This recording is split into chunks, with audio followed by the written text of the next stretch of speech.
Good evening, groovy citizens, and happy satisfying Saturday to each and every one of you. So listen, I hope you all have been having a wonderful day. Today's been a little rough for me because I've just been tired all day long. And so that's why I'm just getting around to getting this book update. Thank you. Getting this video done.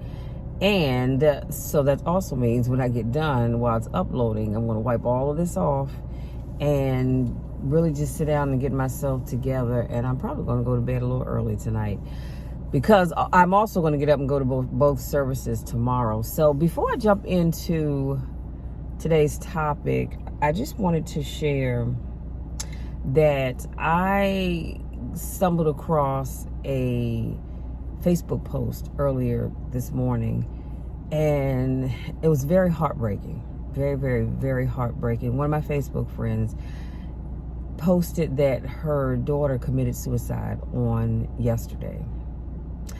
And like I said, it was just very difficult to read that because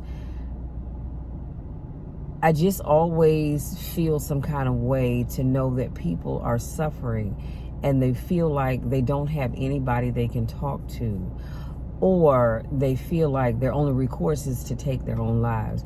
And here's the other thing, I get it. I get it that people go through things. I get it that people are hurting all the time. But I think the problem that I have is that people don't stop to think that, yes, you can take your own life and you won't suffer anymore. But what about the people that you leave behind? What about the people that love you, that care about you? And if you had just taken the time to open up to them, maybe they could have talked you through whatever your situation is or pointed you in the right direction to get some help. So I said all of that to say, if you are going through something and you ever get to a point where you feel like taking your life is the only way to solve your issue, I want you to reach out to me, please. My contact information is in the description box, but please reach out to me and let's talk. Because you don't have to resort to taking your own life. It doesn't matter what you did. It doesn't matter what you didn't do. It doesn't matter what's going on in your life. Taking your life should never be your first resort. It shouldn't even be your last resort, to be quite honest with you. So please, you guys, do that for me. Okay, please, please, please. And this is why I use my channel to motivate and uplift individuals, because there's a lot of that. I shared with you all, I don't think it's been a month, it may have been a month now, the little boy, 10 years old, I believe he was, committed suicide because he was being bullied at school. And that, when I saw that video, I actually saw it on YouTube, it just took my breath away. I can't even begin to imagine a 10-year-old thinking that the only way to get past the issue that he was dealing with was to take his life. So now the individuals that were bullying him, they're still here, while this young man's family has to grieve his loss for the rest of their lives. And all because you have people that feel like they can treat people any kind of way and it's not going to affect them. So again, I just shared all of that with you all because I want you to know that if you are going through something, big, small, or in between, it doesn't matter what it is, reach out to me. Let's talk about it. Let's talk, because I don't ever want you to think that taking your life is going to solve your problems. Because guess what? Even if nobody else cares about you, or you think nobody cares about you, I care.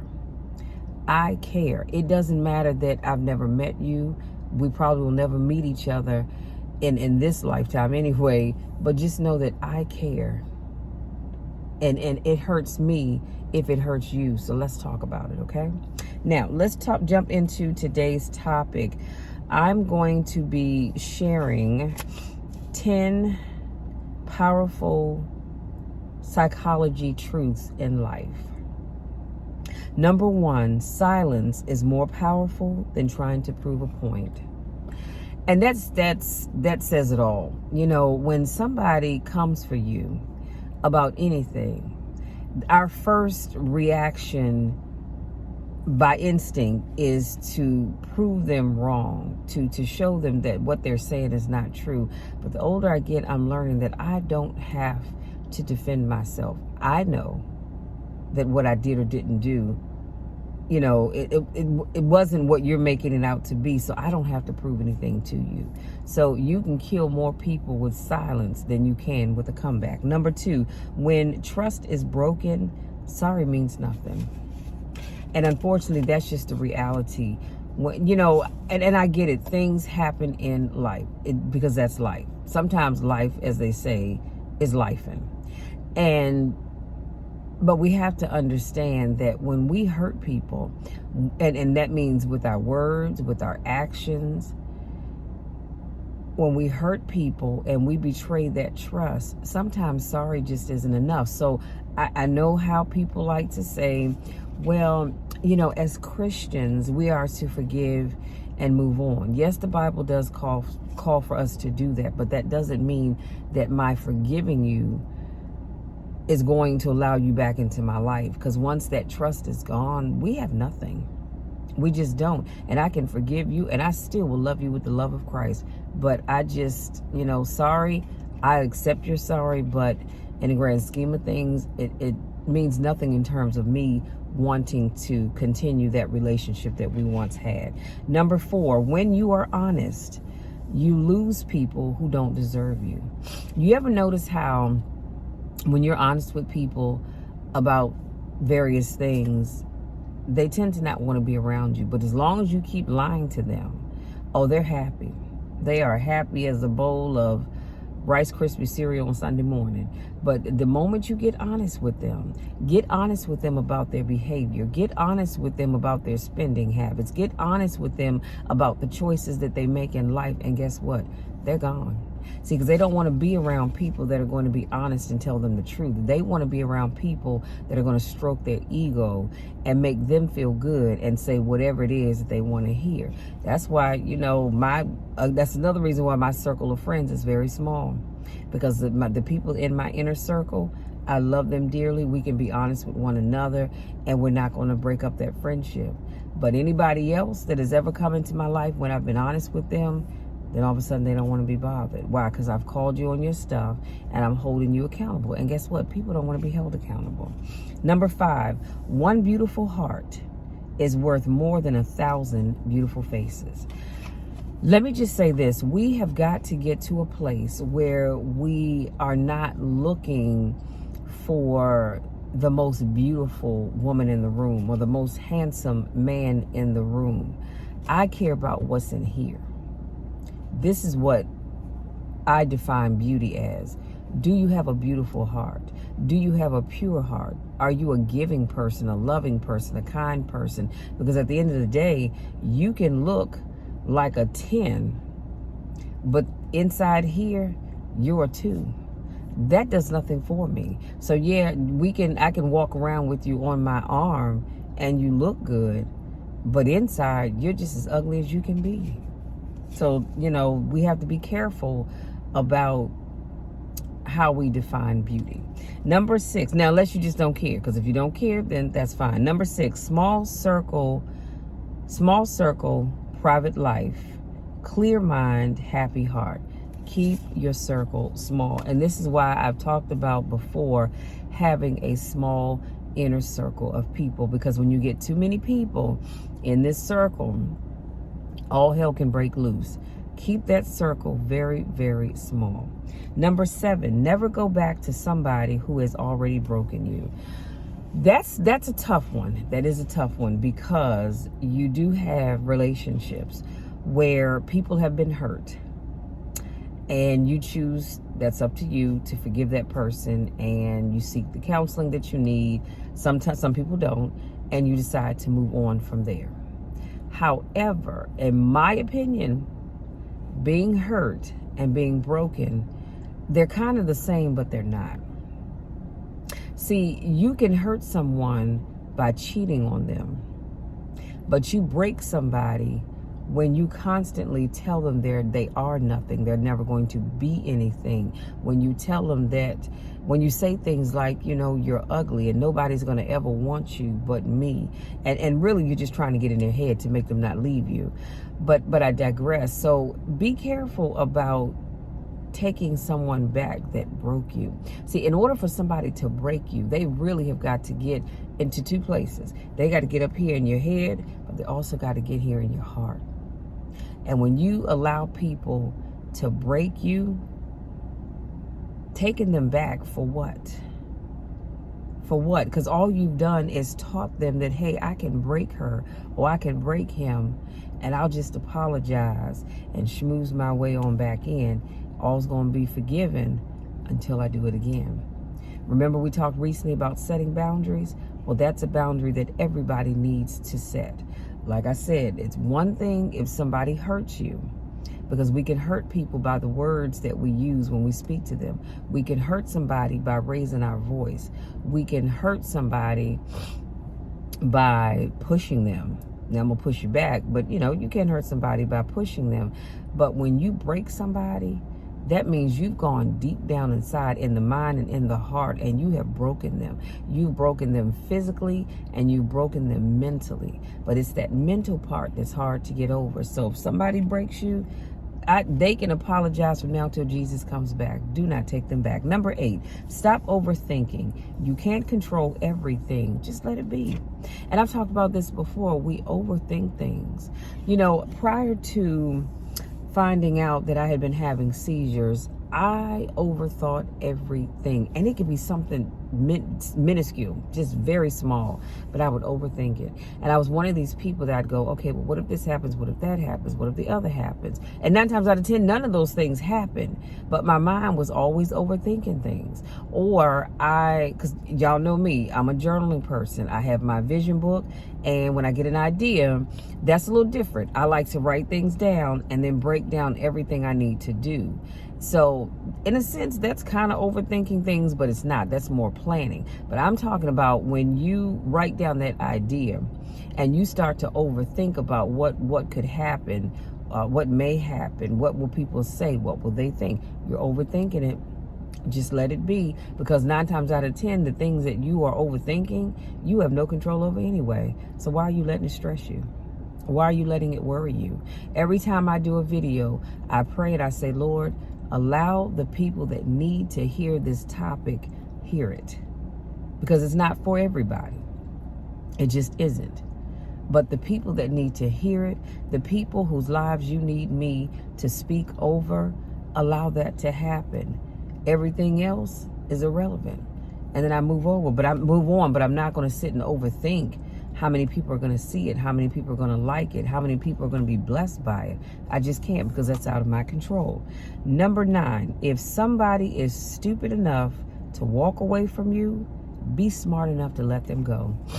Excuse me, all my sinuses are draining. But I talked about that recently.